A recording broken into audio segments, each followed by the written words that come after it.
Démonstration de force d'une ampleur sans précédent sur la place rouge à Moscou. C'est par une parade militaire monstre que le Kremlin a célébré le 70e anniversaire de la victoire sur l'Allemagne nazie.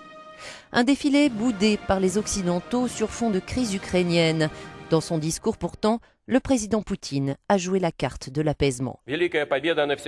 Cette grande victoire restera toujours un sommet d'héroïsme dans l'histoire de notre pays. Mais nous n'oublions pas nos alliés contre la coalition d'Hitler. Je remercie les peuples de Grande-Bretagne, de France et des États-Unis pour leur contribution à la victoire.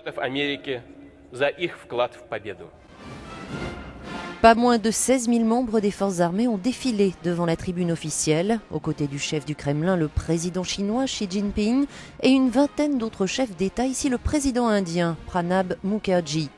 La star du défilé à son conteste était le tout nouveau T-4 Armata, présenté comme le char d'assaut le plus puissant au monde. La Russie le produira en série à partir de 2016.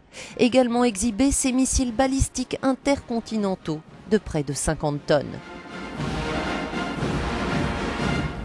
Le spectacle s'est aussi déroulé dans le ciel avec une impressionnante parade d'avions et d'hélicoptères de l'armée de l'air.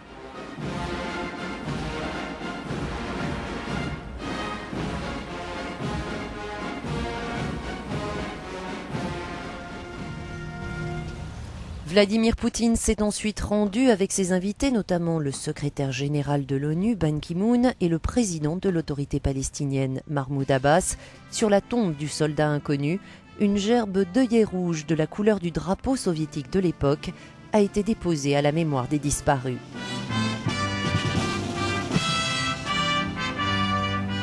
Plus de 25 millions de soviétiques sont morts pendant la Seconde Guerre mondiale, que les Russes appellent leur grande guerre patriotique.